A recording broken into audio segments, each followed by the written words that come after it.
what does Somali Athlete mean to you? How do you feel about its growth and development? And inshallah, where do you want to take it for the people? Somali Athlete means to me, as anyone, like, you want to do something that's meaningful in your life. You want to do something that helps your people, especially your people, if you could. So, like, Somali Athlete is an opportunity for me to live that dream.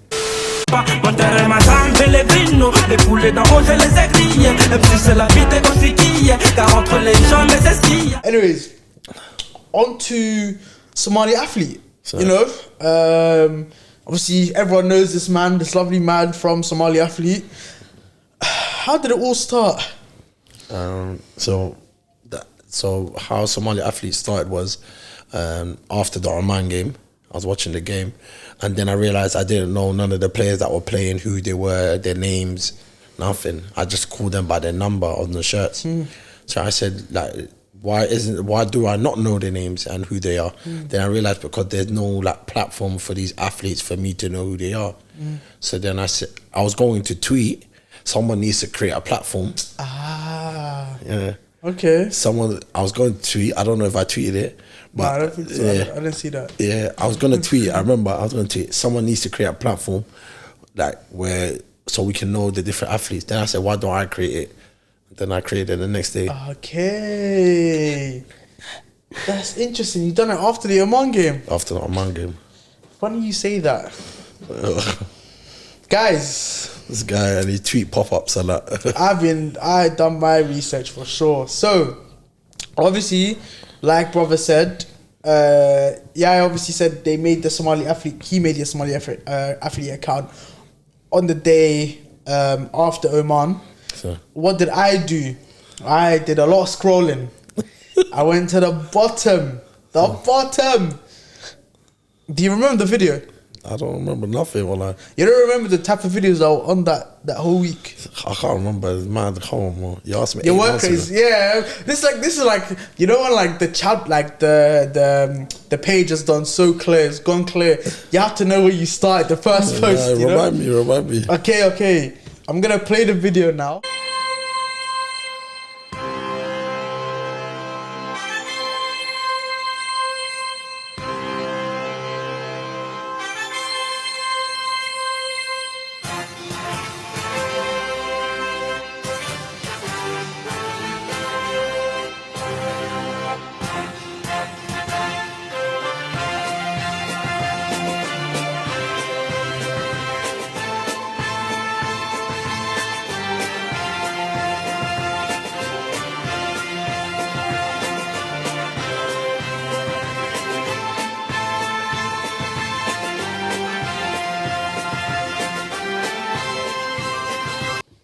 That's crazy.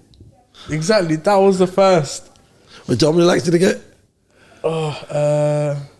53. 53. Have I need to post that again today? Really, say this is where it all started, you know? This is where it all started.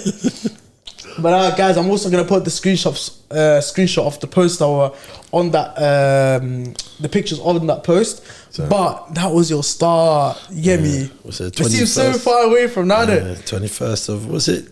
I think June. I think the game was in June, wasn't it? Yeah. 21st of June 2021. So that's when you all started. So what's happened? Do you remember that day? What do you mean? Do you remember, like, were you in your house making it? Yeah, I was in my house. Yeah, I was in the house. So you watched the game and thought, you know what, I'm going to go onto it right now. Yeah, no, I watched the game after the game. And didn't what that game was so lit because it had the English commentary. Yeah, exactly. Yeah. YouTube, slapped on the TV. And then after, I was looking on Twitter, innit? So I see what the people are saying, and then, yeah. I feel you. Now that's lit though, that's lit. But before we go to the origins of Somali Athlete, before we dive into that section, I want to ask you about you, because the people need to know who you are. No, they don't. They do. You're good. You are the founder of Somali Athlete. They need to know who you are, my bro. So, your childhood, you growing up, Where was you born? Like, were you born in the UK? Yeah, I was born in, You born in the UK? Okay. Northwest London. Okay, Northwest boy. Hiya, I feel you. 100. But how was your childhood growing up? Well, like, my childhood was lit. I can't lie to you. I enjoyed my childhood. Like, my father, he was a big part. You know where it kind of goes all the way around there. My father, he used to be a big part of the Somali sports community in Northwest, in like Wembley and that way. He was part of the people who created the tournament in Sweden, like London Stars, Elau Nahlisa Ma'alin, and then like he was part of them. My dad was a very good football player. Oh, mashallah. Yeah, so when I was young, he used to always take me with him to the park where their man were playing football. So were you playing football as well? Yeah, I was playing football older, but I'm talking about from a young age. Yeah, young age, yeah, of course. So and then his brothers will bring their sons. Yeah, them ones. We'll play while they're playing over there. So yeah, I had a great childhood. That's good. So you growing up, were you in a football team? Yeah, I played football. About that. Yeah, I played football. Do you get me? I played Sunday league football. I played for a little bit of semi-pro football. Okay. Yeah, I played like what position? I played left back, centre back, left back. DM. That's me, That's me. We like that. Yeah. You're a versatile defender. Yeah, I like that. You see me? I was once a left winger. Yeah. Up there. And then I went to Palace and they said, well, my left got relegated. Well, man got dropped to left back. But I can't lie, I remember that time, our main left back was injured. They just signed a guy from France for like, I think, 200 bags. Signed him. He was in our team with it. So. And man would look at him envious every day. We're in the gym working out thinking, this bastard took my position. It's like a chunk of egg. Man came over bars and just took. Nah, I was fuming. Yeah. Coach came to me and said, listen, Monty, I'll be real with you. You have a lot of great attributes. Try left back. I want to play you left back for this game. I said, fucking hell. Hiya, whatever, cool. Yeah. You go in it.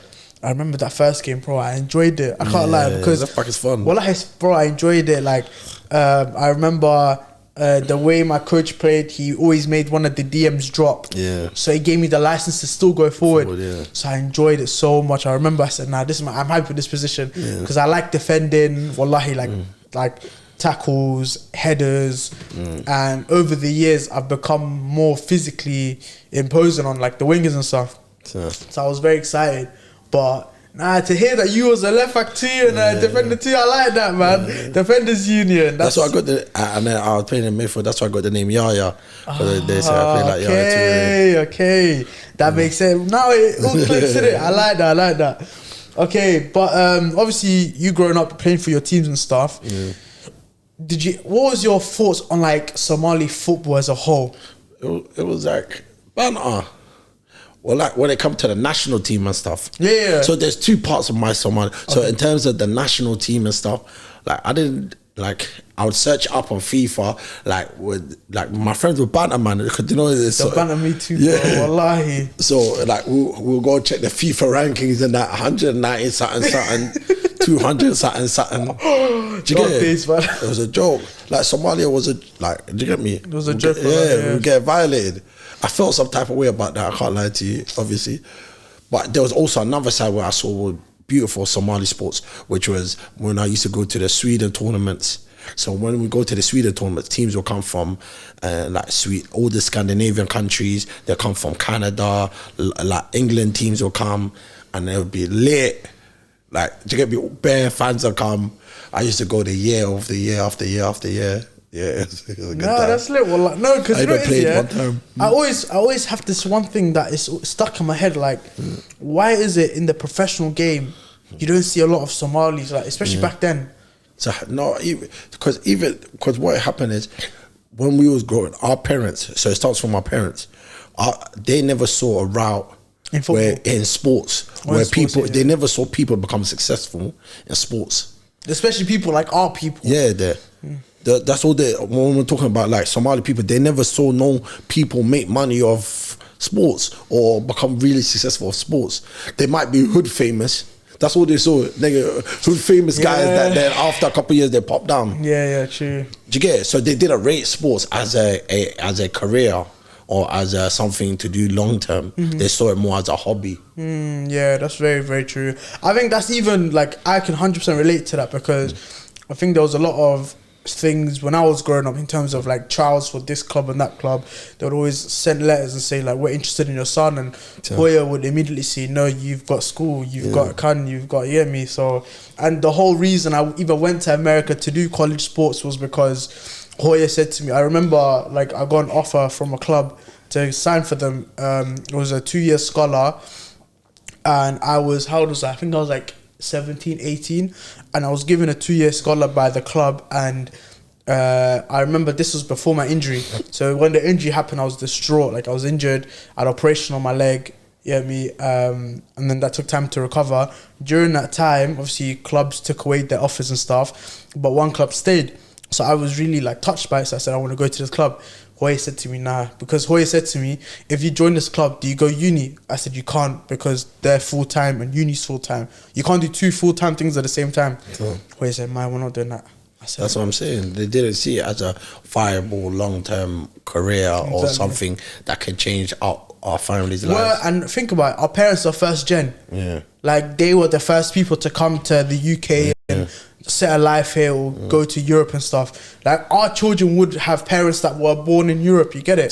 So I think with them it's totally different, but I can like I'm never mad at Hoya because I can understand when she was growing up, she never saw sports as a viable thing. Yeah. You get it? So 100, and there's a reason why like the West African countries, they're ahead of us because they came here before us. You feel me? Like we was in Somalia chilling, whatever. Obviously things happen, like that is obviously very upsetting. Refugees and people flee, but when people flee to different European countries in the UK or America or whatever, different parts of the I see Somalis in Malaysia, for example.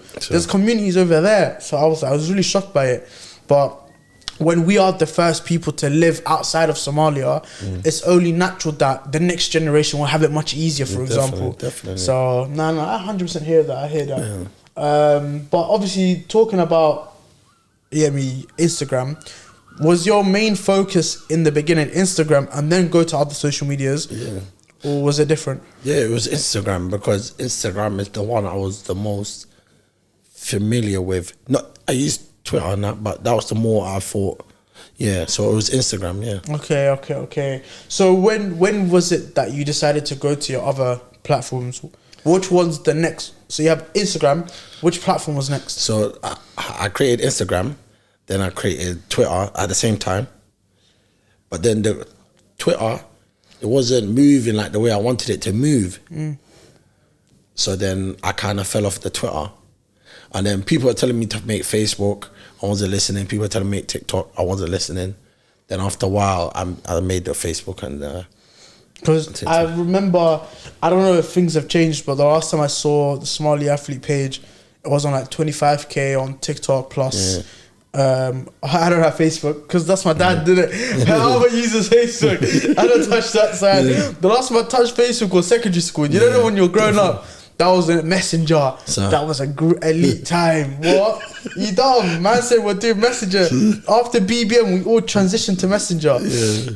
But my Abba uses Facebook and he tells me like, he sends me posting it.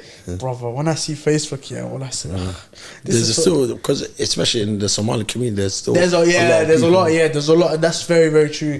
Like a lot of people back home use Facebook, you know, they might not be clued up on Twitter or TikTok or stuff.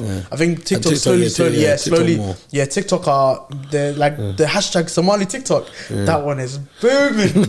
Every time you use that, wallahi, you're guaranteed for it to move. It's crazy, bro. It's absolutely nuts. But wallahi, that is elite stuff. But what are your plans with Somali Athlete? Like, because I had Abdullah here, and Abdullah said eventually he wants to make into a website where you can see different things, the players' profiles and stuff, and other different stories. But what do you want? Like, how do you see Somali Athlete, the actual business, developing? So long term, or long how term. far? How far? Like, do you get it? It's up to you. It's up to your discretion. And like, So my goal is the website. Obviously, that's a big part of it because, like you said, the player profiles where you can see what they've done, know a bit more about them. Because the Instagram, you can't like kind of. It has a different function. Makes sense. To a website. And also, obviously, I want to sell merchandise, inshallah. But also, I want to be the bridge between the gap between Somali athletes and Somali businesses.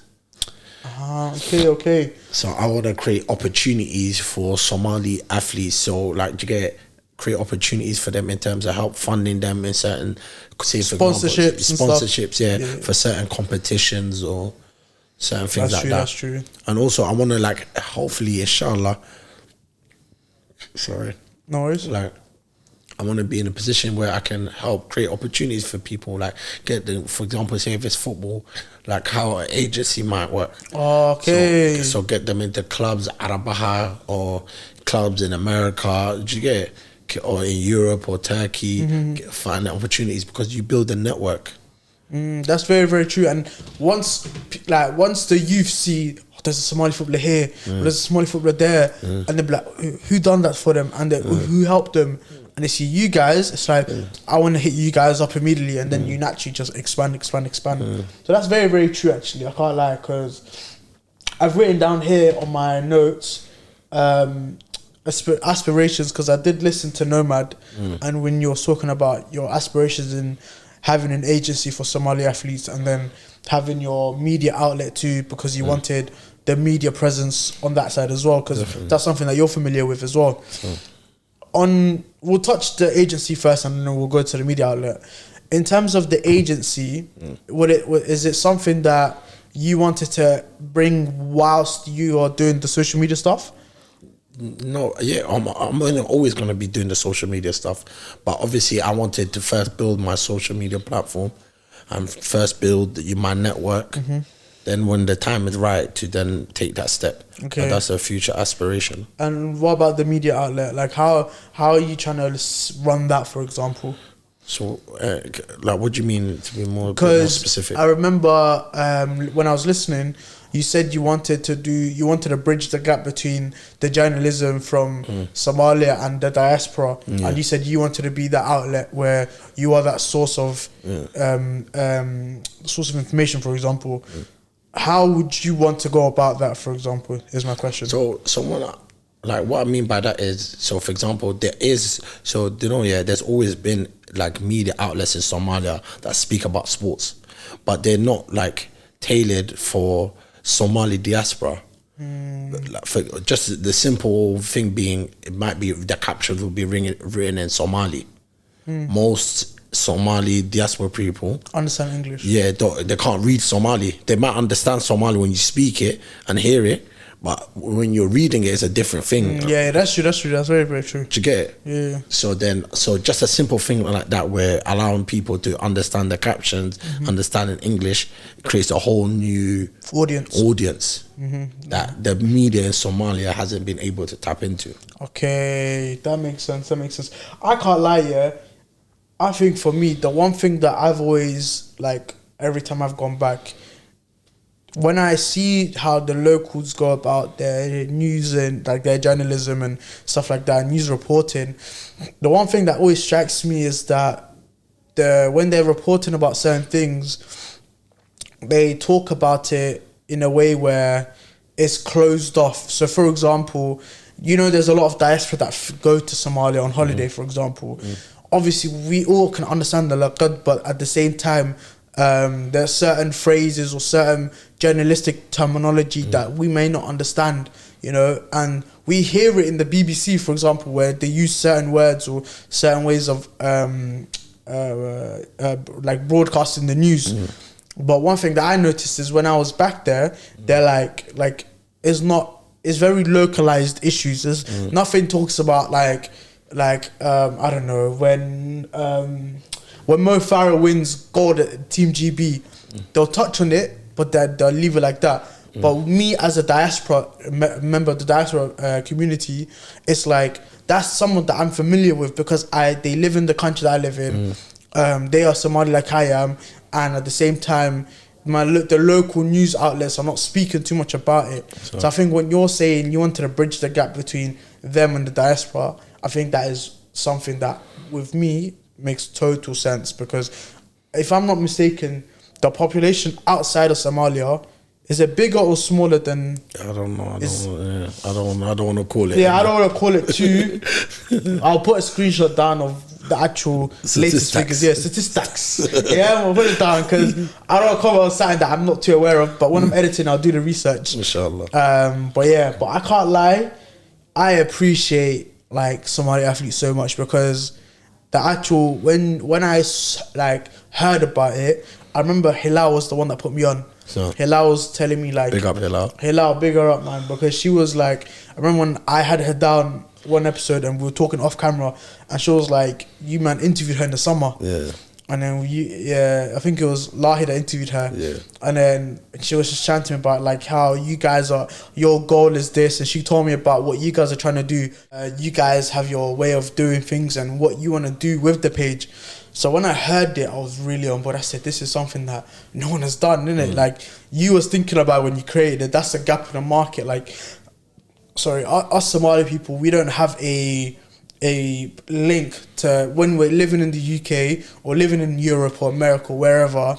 There's no link unless you're watching Somali cable. Yeah, and not many people of our generation are. Exactly, and a lot of people our generation are not even aware about a lot of things that happen in the motherland. So definitely, when things like that happen, you being the link, I've now been more clued up. So for example, the situation with the federation. So I didn't know about that before you guys. Now, with the way I look at it, if Somali Athlete haven't tweeted, haven't posted anything, it's not true. They are my Fabrizio Romano. If I don't see the source, if I don't see them commenting on whatever, I don't take it. I'm so sorry. Yes, there's many great people doing their jobs, but these guys are the official. They're the source. Love, bro. Wallahi, 100%, bro. But the situation with the federation, you guys were the ones posting that, making it aware that there is a problem at hand. We heard it after he done the interview against Oman, and he touched on it. Then afterwards there was a bit of noise, but it kind of died down a little bit. Then when you guys brought it up again, said, hey, like there are developments within the story, that's journalistic moves. Like you're telling the people there's something going on. So I really, really appreciate it. And obviously when the change did happen and you posted and reported about it, it's like, okay, alhamdulillah, this is a confirmation, and now we can look forward for the future. You get me? So that, I think, I can't lie, one thing that I've definitely been proud of is the way you man have been releasing the news unbiased. Like I remember what I said to you in the chat. I said to you, like, move don't move. You used to thought you wanted to be like a BBC or a BT. Move like the admin.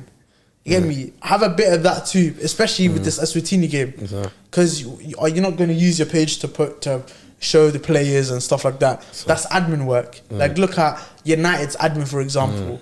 United's admin shows the players 24s from training to what they are doing in the gym to the games, pictures and stuff. During this period, be like that. After that period, keep that, but also do the journalistic stuff, you know, because you're also the bridge, with, like you said, between us and the motherland, what's going on back home. So and around the world. Exactly. So, well, this is huge appreciation to you guys, 100%. You, Abdullah, even for doing his thing as well. He even said he was a backup dancer. You get me? I like that, man. You appreciate it. Michelle. No, we're all brothers, you get me? Of course, man, of course. Anything that's mine is his, and anything that's his is mine. Of course, wallahi. Like, listen, I appreciate that so much. Shout out, Nah, shout out to him. But listen, where's your one take show? Are we waiting for it? It's a joke, man. It's a joke. What's going on? It's a joke, man. I like the fact you put him on the spot. Well, I made the whole title with him. I said, I want to see this. Where's it gone, fam? Now there's no. He even said there's no excuse now. Boxing's finished. Alright, cool. Where is it, big man? Him. When he's on it, he's on it. When he's there, big man. Soft. Hey. Don't make me draw you out again, you know. Hey, come on now. But nah, wallahi, overall, how do you look at Somali sports? Like, overall, what is your opinion on how things have been handled in the beginning of the Olympic Committee, the Basketball Federation, the Football Federation, and now speaking on March 2022, what's it looking like?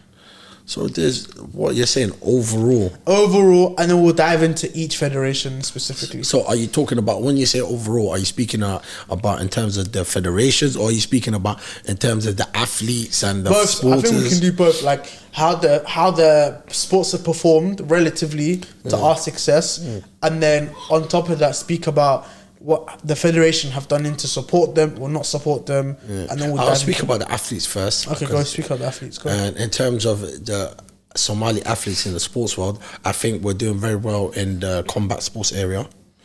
Like obviously Ramla Ali, she went to the Olympics for us. She didn't get the results she would like or we would have liked, but she's fine in Las Vegas and Madison Square Garden and that. You know them things you heard about in the movies. In the basketball shit as well. You know how big that's. Yeah, Madison Square Garden and inshallah under 19th, and she's gonna be fine in Las Vegas. Like that's crazy, bro. Wallahi is 100%. With Eddie Hearn and that man there and that's crazy. MashaAllah, man. MashaAllah. You get me? Also, there's the brothers that doing MMA, Sabir, Ahmed Farah, Muhyiddin, Iman. There's a lot. They got more. their fight week as well. Yeah, they're all fighting on the same night. As Ramla even. So it's like, them man are doing really well in terms of. So obviously, when it comes to this football, like a change in the federation, like. You know, when I started posting about the football federation and I was speaking about things that need to be changed, my dad was someone that was part of the sports community and the Somali sports community. He was telling me, yo, don't waste your time. He said, they've been trying to do it and stuff. But I said, I ain't them people, you get me? I'm different. But different out here. So, alhamdulillah, you get me? So there has been change there. There's been change of the regime, and wallahi, I want to give a shout out to the new regime, Ali Shin and the man, 100%. Because everything's not going to change over a day. But what they're doing correct is that we digisiyan, that you get me. That we so doing. So once you do that, that's what we was asked from the other federation, from the past regime, but. Alhamdulillah, that's what we're saying. Inshallah, whether we get the result or not, it's not about the result. It's about the system in place. Because the results will come. Yeah, are the people working together? Are we striving? Are we all pushing towards khair and goal? 100%. You get me? So there's no like, get corruption out. These are the main things, because it's not even about us. For me, you know what I'm thinking about when I'm doing all these things? I'm not thinking about now. I'm thinking about generations to come. Bro, 100%. Do you get it? Bro, you know the legends had that. You know the people who were playing before, the legends before, like, so the generation before us now. Them man, eat the onion, bro. They're struggling right now, but who knows where they are, bro. Go on. Go on, I can see it. Bro, you know, Somali, you know, Olympians, bro. Does anyone know the people used to be like the last couple of Olympics, where they are, where they're at, what they're doing with their lives? No one knows. Bro, that man, one guy, he's ill. One girl, she tried Terry from Somalia. She died in the way. And one of the other girls, she gave asylum in the UK. Like, come on. Do you know what's going on? There's no support in that, you get me? Oh, it's crazy, bro. It's crazy. I think, wallahi, even touching it, because the Olympic Committee got their hands. They're next. They're next on the hit list. They saw what we done with the Football Federation. They're now shaking their boots. They have to, bro. The things that I've been hearing, like the way Ramla herself got treated, wallahi, stuff like that, just, I'm like... she's willing to she could represent the countries that she's eligible to represent for. She could have chosen them, but she chose us. And the way they've been treating her and they're treating the other Olympians and the future. Like, think about it. It's not just them two, the ones that are represented in Tokyo. There's also the future Olympics, because this isn't the last Olympics. There's many more Olympics to come. So are you telling me you're gonna continue the Balai into future Olympics? Like, if they will. Trust me, they're next on the hit list. We need to speak about that. And I big up Ramla, because she's speaking. She has the courage. Cause you know that the major issue that's been in the Somali sports community is the athletes have been, for whatever reason, they haven't been willing to speak up. If you're not willing to speak up, and also the Somali media in Somalia, they're more patterned. Like they get me, they go told to be quiet, they be quiet. So with that kind of system set up where athletes are kind of afraid to speak out because they know the implications on and then after then you got the media that's getting told shush shush. So what happens? Murder she wrote. Yeah, I think that's why. I think that's why, for example, like your job is very important when it comes to linking the diaspora with the local media, because I think when, like, you see us, you think the BBC, or you see, like, obviously we're now talking two extremes here, like where like the Sun and the Daily Mail, these newspapers here, yes, they talk a lot of shit on England, but whenever it's time to praise England, they praise England. So, but we know there is a prejudice with these newspaper agencies, like the Rupert Murdoch, the Sons and all them lot. We know they're racist. We know they're all of these things above, innit? We don't need to get onto that. But they are never told, shh, you get it? Yeah. They just say whatever. Yeah. Even now with the BBC and ITV and Sky and all of these, man, they're saying whatever they needs to be said. If England drop a stinker, they're saying England dropped a stinker. You get me? Or if even worse, possibly. They're saying it out loud. How many English players have been convicted of bad stuff and they report it because it's news? They have to report this to the people.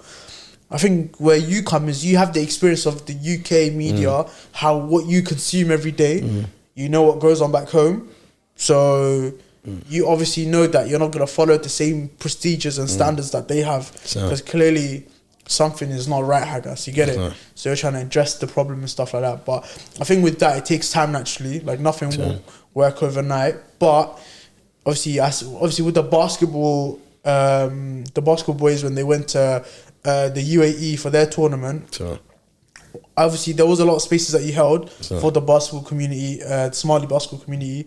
What are your thoughts with their progression as well? So the system has to be cleared up. The system has to be cleared up in terms of who's in charge, whose job is it to recruit. Let's know about what's coming up, our schedule beforehand. I want to know what's the next event or next tournament or next game Somalia basketball team's going to have. It just needs to be more transparent.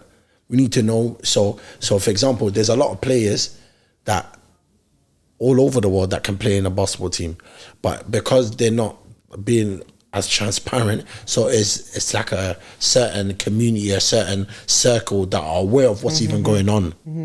So this has always been the issue. It hasn't been like there's not enough transparency, it's not open, and we're gonna get to that soon, inshallah. Well, that's after. We're just waiting for these Somali games to be over. Yeah, I think right now, like the biggest attention is the Swatini game, because that's the one that's the most important. Everything else is important. Even like the Somali themselves, the football themselves, like that can be the progressions and like how there's no youth setup and stuff. All of that stuff can be introduced after the game. Right now, we need to support the boys, support the gaffer, because these are two games that we want to win, regardless. Like, I think I was speaking to a few boys on Twitter, and they were on the vibe of like, oh, we have the ability to play very well, which is true. You have the ability to do this and dominate whatever, blah, blah.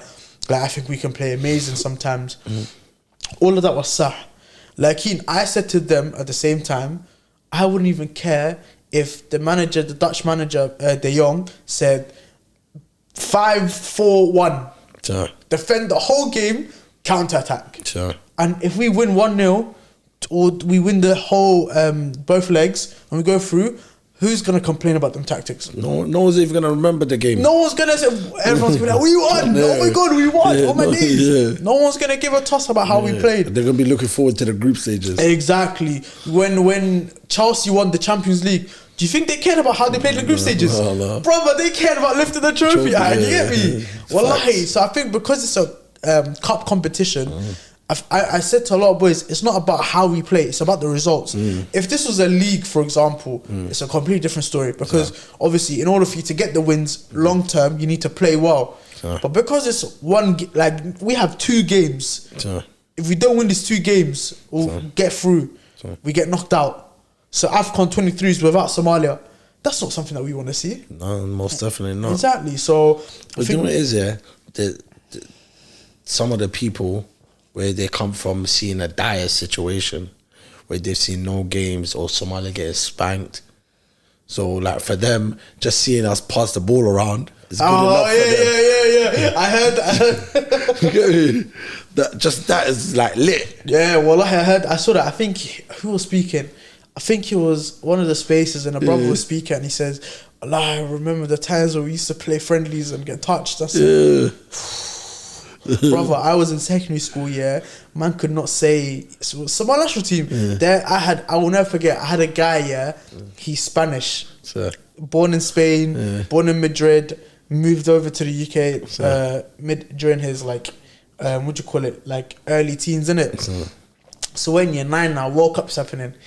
And obviously I was born in Holland, so obviously man was like, yeah, come on Oranje. And he looked at me and said, Oranje? Oranje?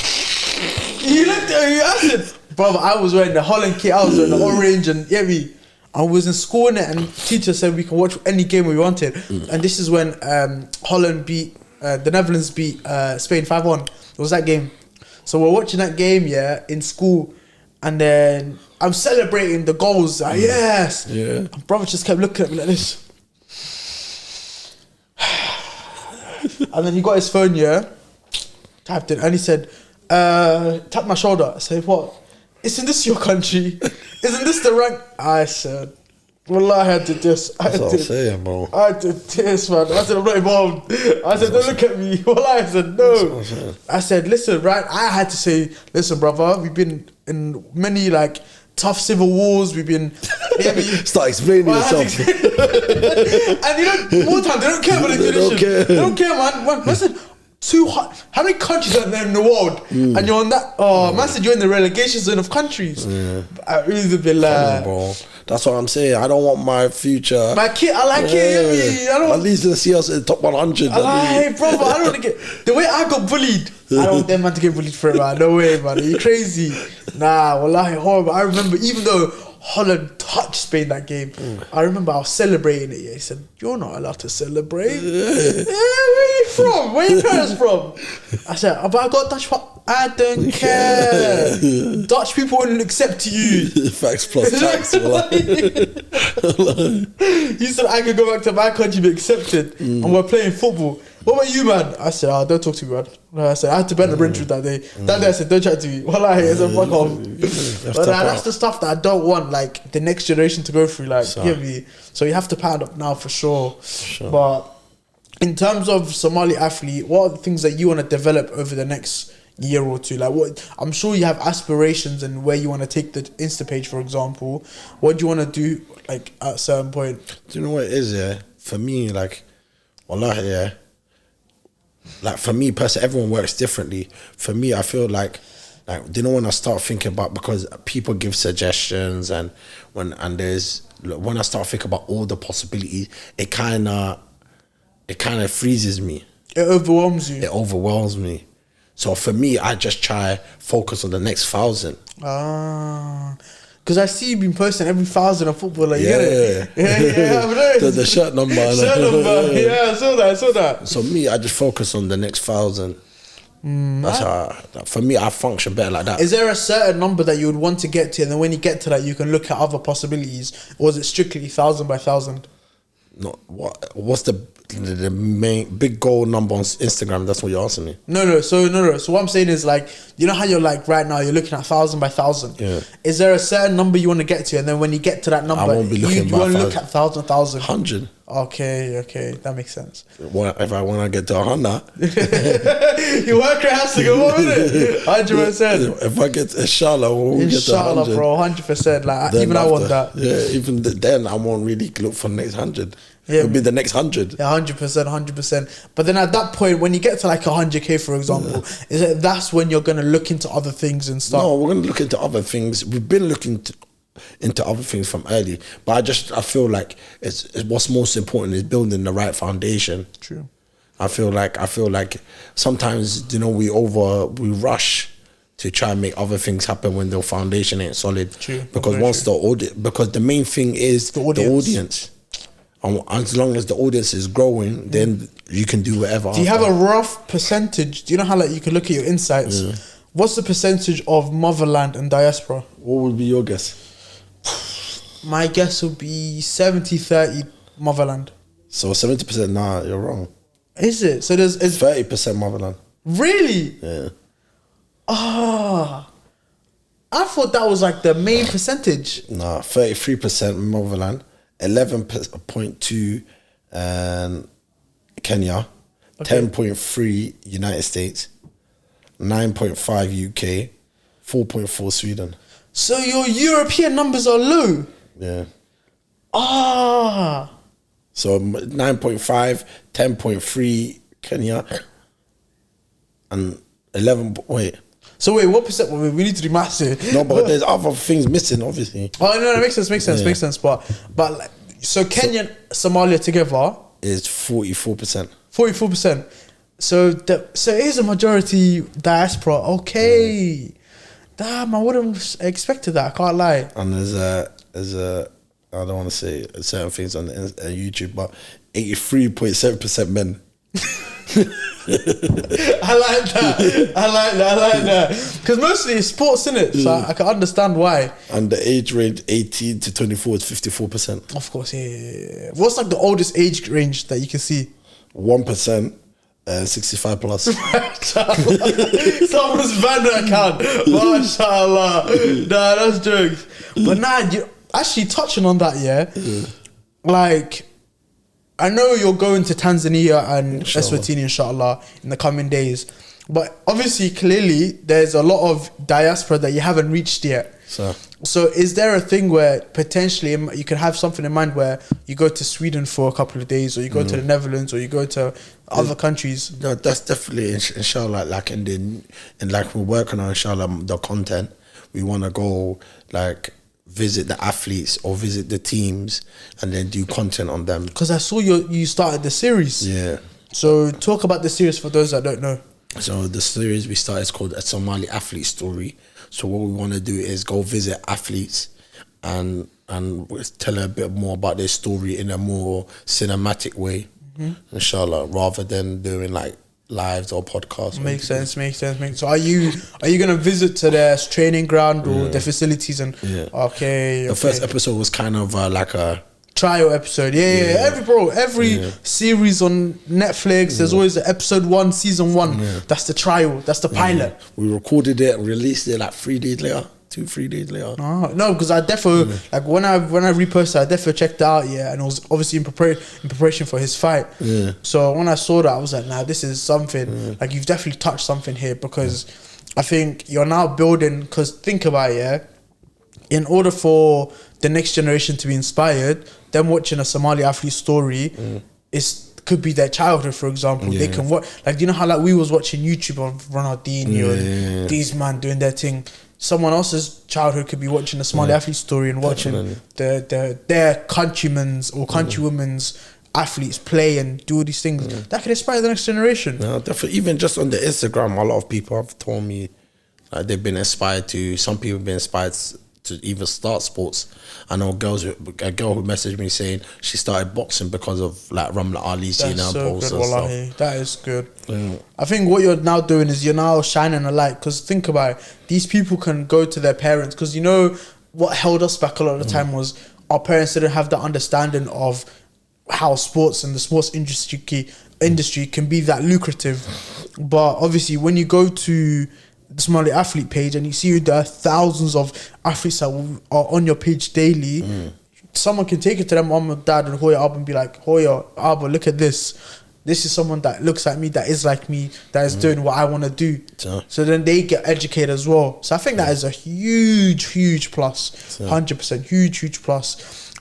Do you have your guests? Not I wouldn't call it guests, but do you have your athlete program for the next? Obviously, when you come back and stuff, but. Yeah.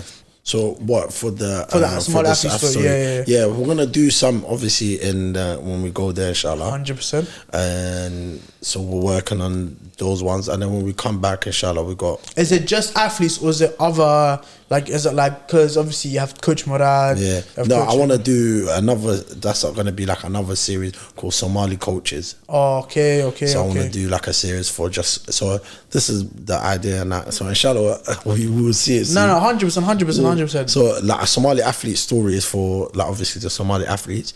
I want to do Somali coaches because that's not really hard. That they go through a lot too. Do you get it? 100%. There's a challenging different challenge to the athletes. Do you get me?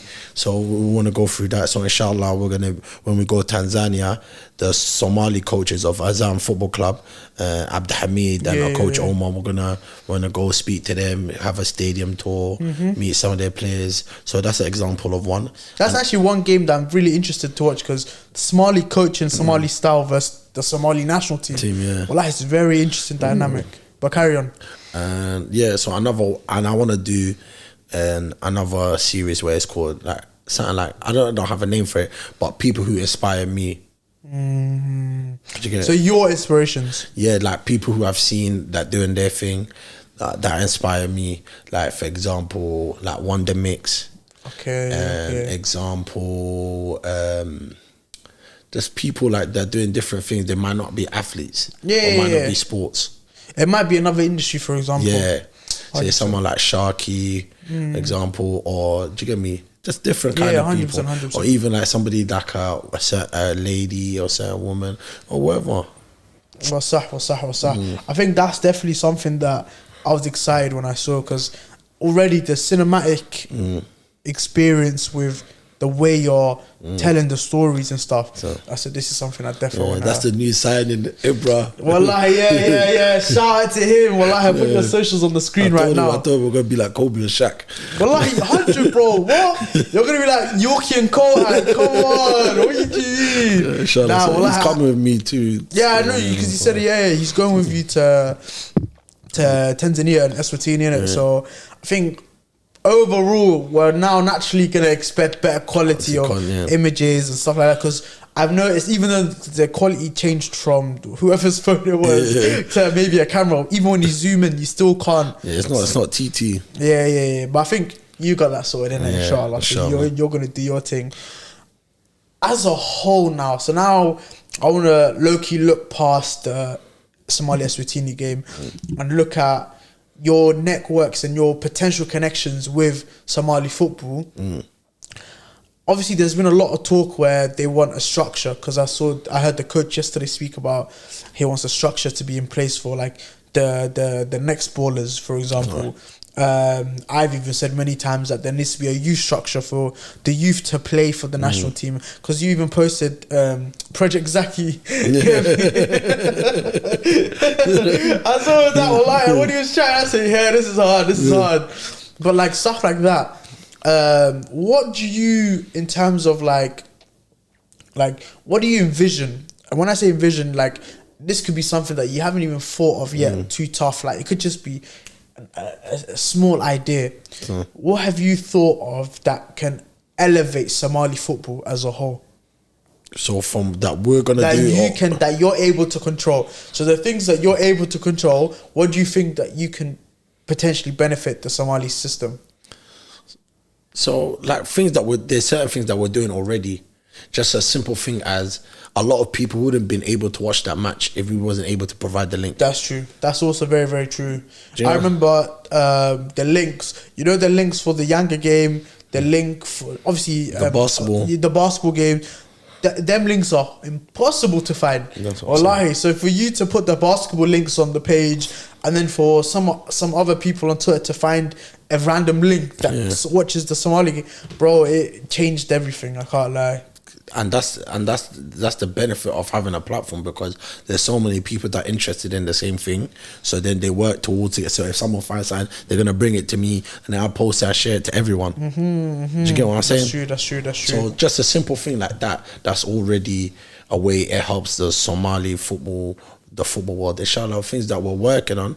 I don't want to give away certain things. But one thing that we're trying to work on, we've been trying to work on, is trying to provide the national team kits and stuff to the world. That is something else I want to touch on. Thank you for reminding me. I forgot to write it down. But guys, before you continue, you're probably wondering, where's Yaya's old tweets? Where's that segment? Explain. Come on, bro. Low key, bro. Speaking to the mic. Can you hear me? Yeah, bring the mic closer to you. Yeah, it's better now. That's fine. Obviously, you get me. Low key. I wasn't a social media guy before this. Fam, I couldn't find it. And you see, I tried to get in touch with you. Didn't get back to me in time. I was thinking, damn. The first guest that has evaded that segment. Nah, bro. Oh, everyone has got it. From the journalists, from the ballers, from everyone. Everyone's got it. I said, nah, I can't find yours. I'm disappointed in myself. Disappointed hugely. But before the camera turned off and obviously you came back now, you touched on the kits. Obviously, many people, myself, many other people included, are saying, where can we buy and purchase these kits? Because that's a way of showing support. When you're wearing the kit, let's say for example we go to a place to watch the game, where we need to be wearing a kit. Everyone wears England kits and Holland kits and American kits, whatever. Why can't we wear our kits? Tell us. So the only place you can buy it is in Somalia right now. Okay. Mogadishu, to be specific. So we've been speaking to the owner, and this is something what we're working on. Do you get me? Inshallah, we want to be the people who be able to distribute it and sell it, inshallah, in Europe and the rest of the Western world, inshallah. Of course, because that's one, like that kit, yeah. Oh my God. First of all, for those that don't know, who is the manufacturer? A2Z Sports House. Okay, so they are Somali owned? Somali owned. Okay, so my idea and my way of thinking was, in the future, do you want the kits to remain Somali-owned businesses working with it? Yeah, definitely. Or do you want like the big corporations like Nike or Adidas to get involved? So for me, I'm happy to support a Somali-owned business, but they have to do their duty. They have to they have to make certain commitments, and they have to be doing their job right. If they're doing that, then we can work with a Somali-owned company. If they're not, where it's not accessible, this can't go on for much longer, bro. No, it can't, because I'm sure by the time, like, let's say the eve of the game, people are gonna say, "Where's the kits? Like, why doesn't my son or daughter? Why don't I have these kits available? Why is it only sold in Muqdisho and not to us?" Inshallah. Overall, do you have hope? Of course. Because, do you know why I have hope? Because since we started you said June 21st, right now we're in March the 14th day of recording. March of 14th is the day we're recording. By the way, this is 2021 and we're now in 2022. Yeah. Because you said, I don't want people to think you are God. You are God. But now, 21st of June 2021, and then obviously 14th of March 2022. Like, just in that period of time, the progress I've seen, the love I've received from Somali athletes themselves, from supporters. Somali's been hungry to support their athletes. Somali athletes want to have love from the Somali people. So, and the Somali people, there's a love for sports in there. Whether it's football, whether it's athletics, basketball. I think we're naturally built like that. Look at the people that win Olympic gold medals for other countries. They're Somali as well. So, and that's one of the main reasons that I created Somali Athlete is because there's going to be the next generation, and if we don't sort ourselves out, they're all going to be representing other countries, and I wouldn't blame them. Because the system's not there for them. Yeah.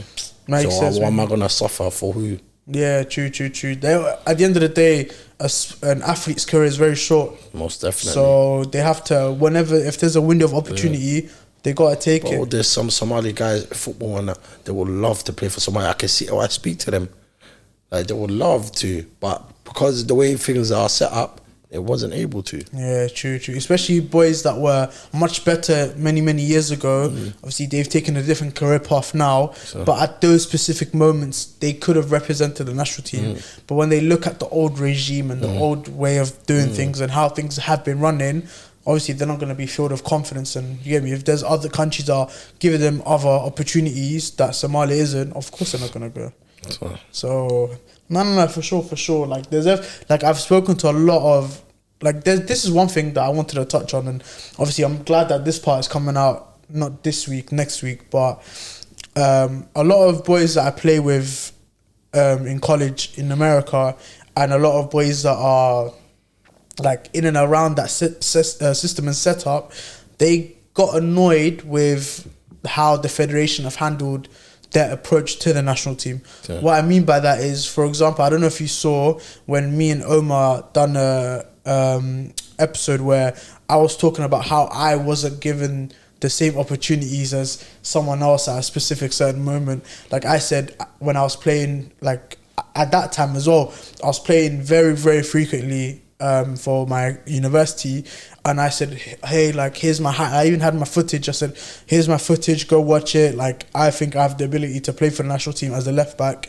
The guy came out and said, you're not at the level that we want. The level that he wanted was professional, but I know boys that are semi-pro that are in the setup, for example. So if the transparency and the rule isn't kept for everyone, then we have a problem.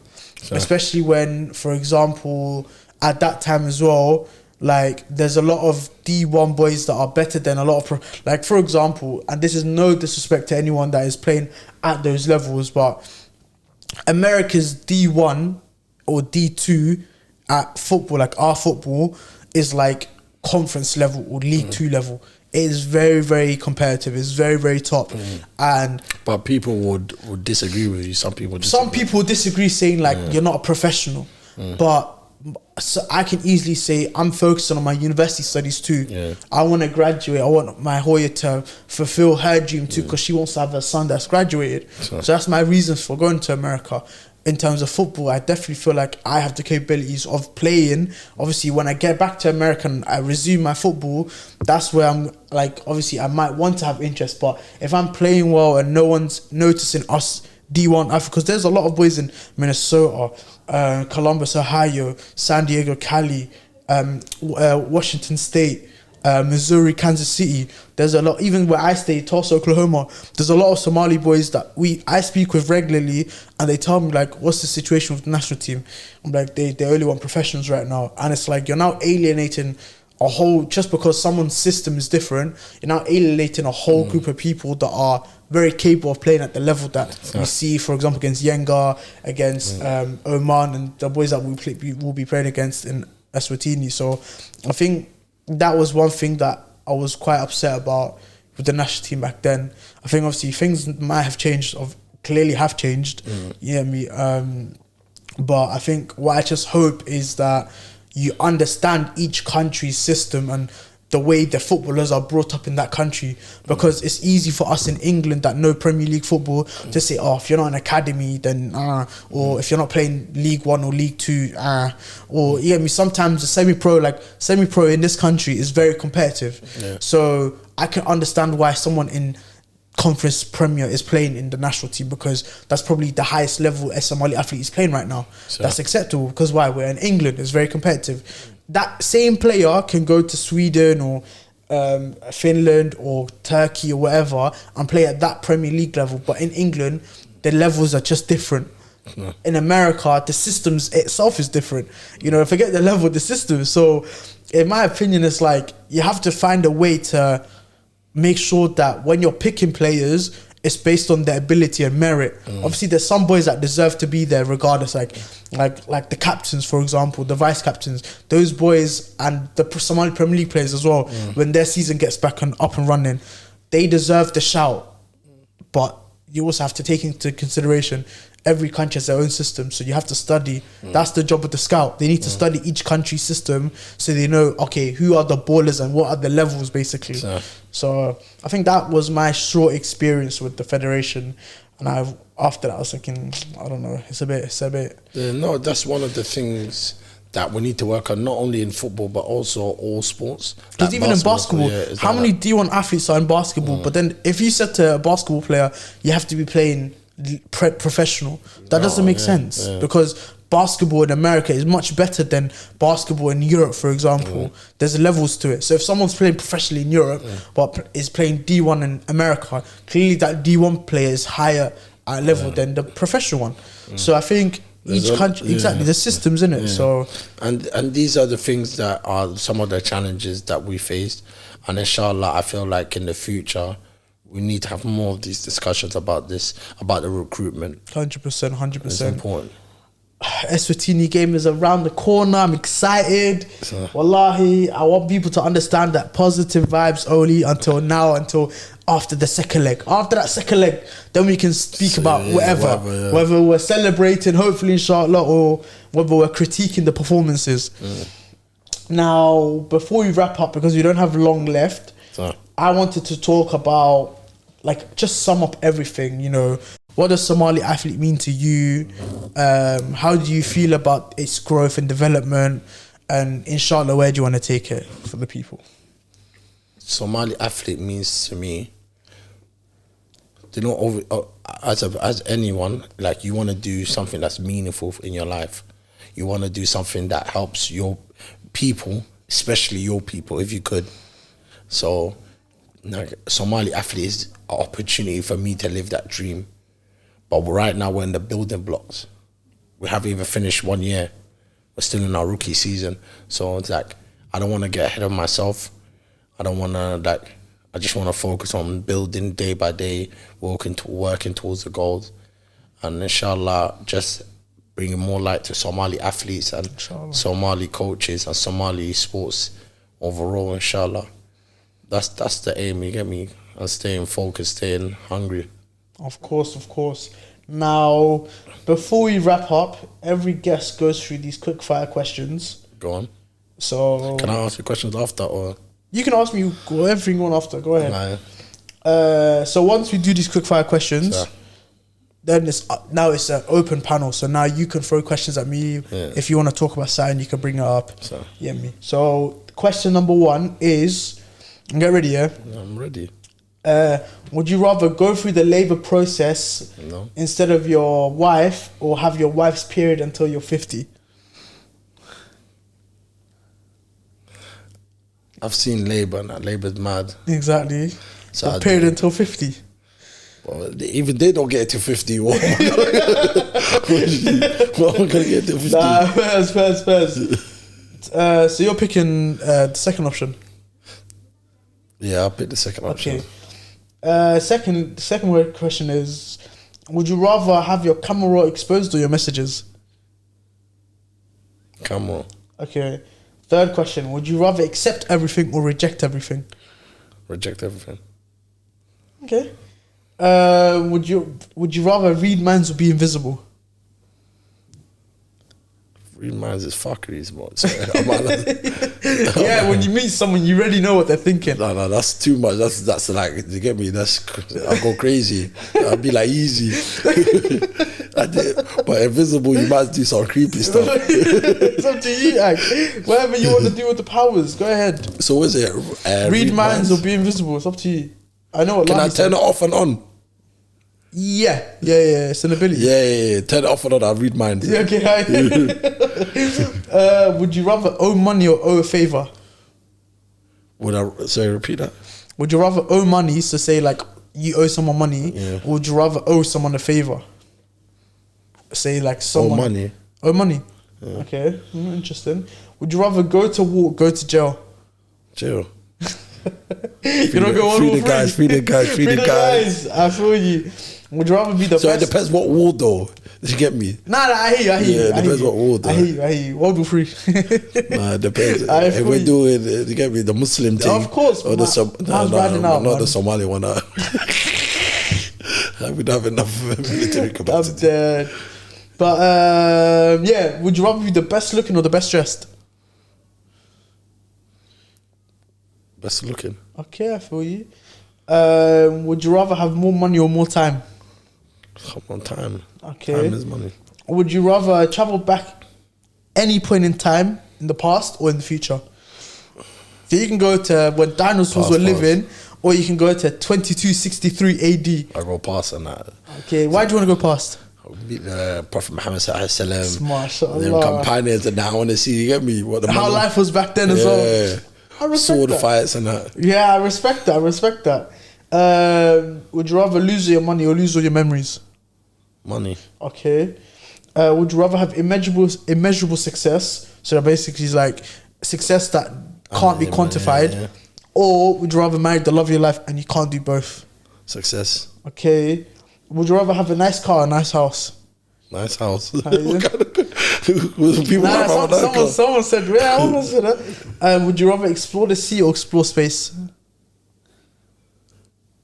Me personally, the space is scary. Really? I hate heights, innit? Oh, is it? Yeah, bro, I even hate planes, bro. I don't even want to go on the plane, bro. You're literally gonna take a plane like all the days. But you have to hold it. You have to firm it. Yeah, you firm it, but I don't like it. When's the last time you've been on a plane then? I went like last month. I went Turkey. That's the last. I was gonna ask you last time. No, but it's them ones there. I'm gonna book my. It's not gonna stop me from making moves. But when I'm on there, you just clench like this. When me, I love heights, and I love it when the plane takes off. That feeling I hate it. So I love it, bro. I hate the little humps when you're driving and that. Forget the plane and that. Bro, the worst is turbulence. Yeah. That is the worst. That's what we had when we come back, and it's affecting me, bro, right now, bro. That is crazy. I remember the turbulence, well, I had my stomach moving crazy. I think it's shit. But that's all the questions. But go ahead, man. So off to you. Have you answered these questions? Have I answered these questions now? Yeah. Okay, so let me ask you the questions. Aye, this is the first, No one's ever done this before. Go ahead. So the first question is the labor process or period till 50. I've gone away for so many weeks, but alright, cool. Labor process. Have you seen the labor process? I'll firm one and done. They said rather than for everything. Would you camera or messages? Messages. So you rather have your messages exposed to the camera? What are you doing in the camera roll, bro? Oh, I'm to that man there. Best screenshots in it. Go ahead. Accept everything or reject everything? Reject everything, obviously. Read minds or be invincible? Read minds. Owe money or a favor? Owe money. Go to war or jail? Jail, obviously. Best dressed or best looking? Best dressed. Why? Because I think if you're the best looking but you got no dress sense, it's horrible. No, but say if you have a certain physique and you look good and that, but you don't really have to wear anything. You're wearing orange, green and yellow. Horrible combination. No, but you don't have to be the worst dressed. You get me? It's two extremes though. Yeah, you're making it out. No, but you're saying like if you're not the best dressed. The best dressed means I can look. You look fly. Average, but I'm looking fly with my clothes. I'm walking and everyone's like, "Raw, look at his fit, raw." Yeah. And then naturally I'll glow up. Naturally, my clothes will say, "Raw, he's looking hard." You get me? That money. Yeah, man.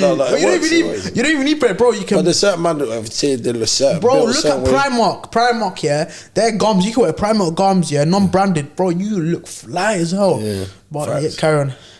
Money or time? Obviously, no, more money. More money? Yeah, I don't want to get to like 50. No, I don't want to get to like 70 and not be able to do anything. There's no point. I want more money. Back to the past or future? Future. Why? I think the future really intrigues me. I always look at like the time that I've lived on this planet, and I look at what's happened before, and it's like, back then, black people were treated like shit. I'm not trying to go in them times. 400 years. I'm not trying to go there. I'm trying to look at the future. Because the future, you see all these predictions that you see on the news. By 2050, this will be the largest economy in the. You hear me? Honestly, by 20, what are they doing? What's NFT saying them times? What's Bitcoin saying them times? I have to see, bro. Well, I have to. So, would you prefer body or face? Face. You didn't ask me that one. I forgot actually. Well, lose all your money. No, before you go, what's your answer? Body or face? Me and body. Okay, fair enough. Go. Lose all your money or lose all your memories. Money or lose all my money, of course. Success or marry the love of your life? Love of your life. Wallahi billahi. Because I can have yeah. I don't get so funny. Bro. You know success, yeah. Yes, one is immeasurable, but one is also I can have relative success. Like I can be successful in my community. I don't have to be a world superstar like your immeasurable success. I could be successful in my community and still have the but success is achieving whatever you want to achieve. Exactly, but there's levels to it. So for example, you can have a content creator like Prince Salad and Chunks. Yeah. Like Prince Salad is still successful, but Chunks is immeasurable success. Yeah. So I'm saying I don't mind the relative success, but I want them love of life. Man said I'm living with one person for the rest of my life. They have to be the hardest, fam.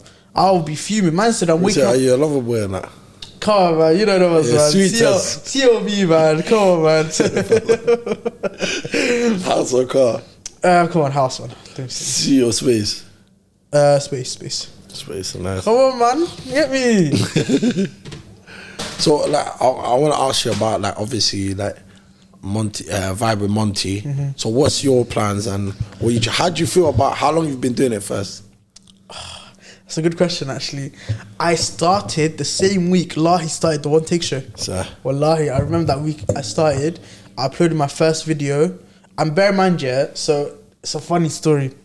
So I had the idea of a show, but I said I don't have the following to do a show that is successful potentially, innit? Because I always thought, like, in order for you to do something like that, you need to have your followers, your audience, basically. So before then, I was doing like travel vlogs when I was going to America, like a day in the life, just personality stuff. Then I thought, I can't lie, I really want to do a show. And I looked at the market, like Somali, like hosters, yeah. There's not a lot of Somali hosts like that. You have like other podcast groups, but they're groups. But there's not one individual. You get it? So like, for example, we know Ellen, the Ellen show. That's hurting. You get me? Everyone does that. Everyone knows that she's a guest. Yes, there's other Somali shows and podcasts that have their thing, but it's a bit different. There's a group, and sometimes you wanna get comfortable with the person, you know, one-on-one. So so why should the people watch Vibe with Monty? I think with me, it's like you come watch my show, and for an hour or for that week, basically that weekend space, for 2 hours like maximum, you have, or an hour and a half minimum, you have just space everything out, block everything out your life. You can learn so much from my shows. You can take substance from my shows. You can have a laugh from my shows. You can have a bit of everything. But the one thing that I always want to prioritize is you leave my show and you've learned something today. So for example, today, people would have learned more about you. People would have learned more about Somalia versus Eswatini, for example, stuff like that. That's something that they can take today and realize that, you know what, the game that if like, for example, yeah, if Somalia beat Eswatini, I don't want people to say, oh, Eswatini is an easy team. I want people to recognize the achievement of beating a great side. You get it? Other episodes, like I had Austin, one of my boys, and he's a businessman. He's a great guy, and he taught me so much in that episode about like reading books and stuff. So when I learn something, my audience also learns something too. So I feel like when people watch me, it's funny, and there's other people that can do the funny comedic stuff. When you're with me, you take something away from the show. You get it? So what's it like your target market, would you say? My target, I think for me right now, my target is my people. I think I want to reach my people properly. Obviously, like, I can't alienate everyone else, but I do want to cater to my people because there isn't something like this for my people. You get it? But I have a guest coming on, for example, this week that is not Somali, and she's a great individual, and she's not someone that represents our community. She represents another community, but I want to tap into that. I want to tap into other people. But if I was to say my target audience would be like someone like from the age brackets of like 18 to, I don't know, 20, like late 20s or whatever, really take a lot from my show, and I just want to give something back to my community. That's it. So, and how since you started till now, how do you feel about the progress and what you've achieved? I think first of all, like I forgot to answer your first question. I started the 27th of February 2020. No, 2021. That's when I started, yeah. but at that point, I was still learning about the game. I didn't have a. Some people know this. I wasn't Vibe Monty before. I had an old name, and I changed it to Vibe Monty. No filter, some shit like that.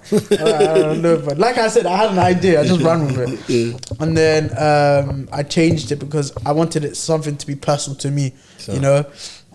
So I changed the name, and it had a better ring to it as well. So I thought, cool, let's stick with that. I still don't have a logo. I don't have nothing else. It's just me. I have an idea, and I said, let's go with it. Let's run with it. But so yeah, I started then. However, I only started to become consistent New Year's Eve.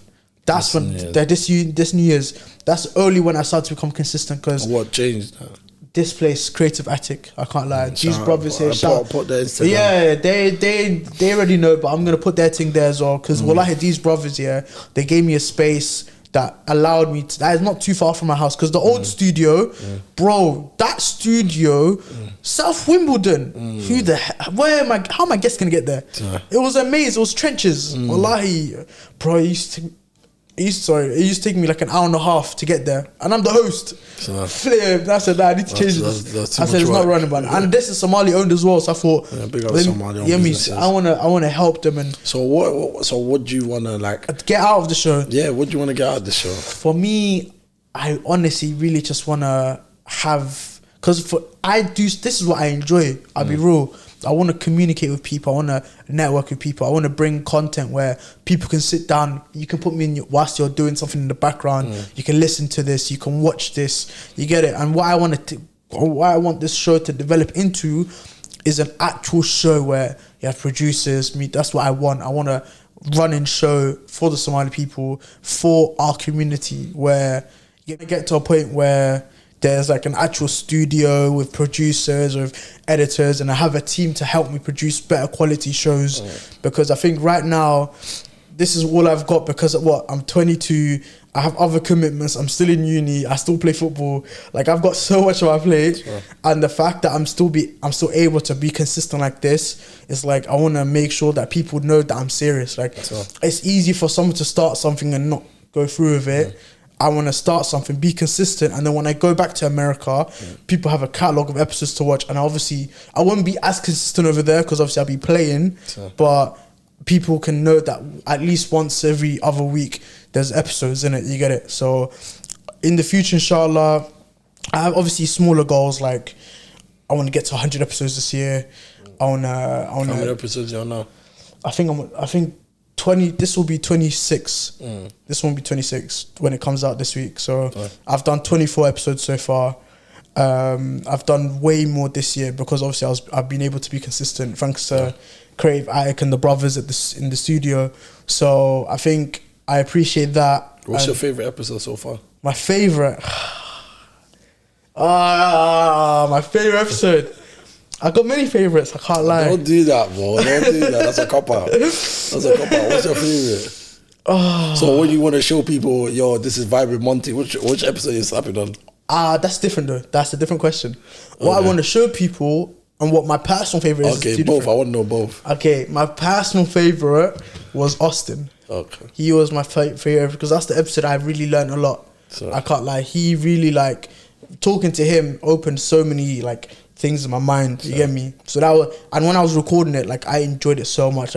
Just sitting here, listen to him because he's achieved so much in his career already. So that's one.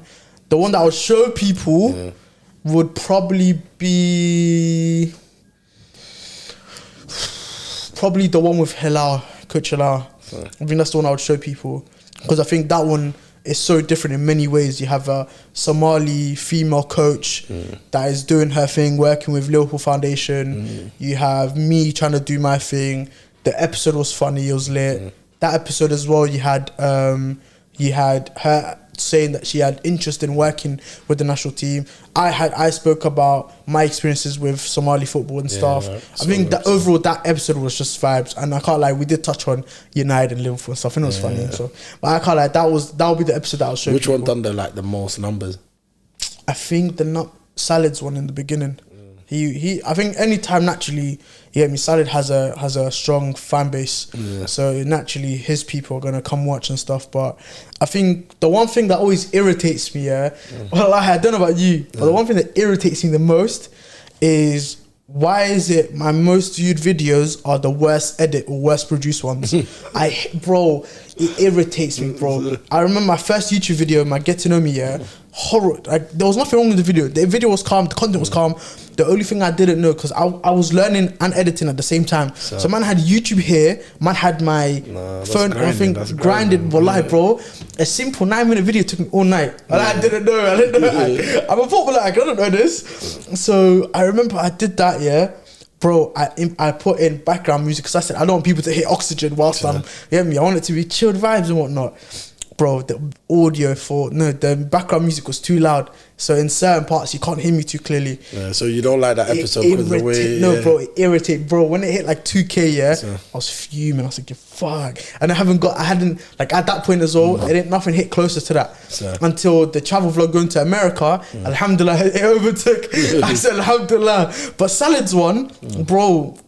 That episode was horrible in terms of nothing like with him and the show and stuff. The editing, bro. Man lost half of the episode. No, I lost the last half an hour's visuals. The audio was messed up. Like you can hear echoes and stuff. Bro, man had to cut like 45 minutes into the episode and say, bro, guys, I'm so sorry. Bro, and that hit the most views. I was like, I looked at my... might need a part 2 of Prince.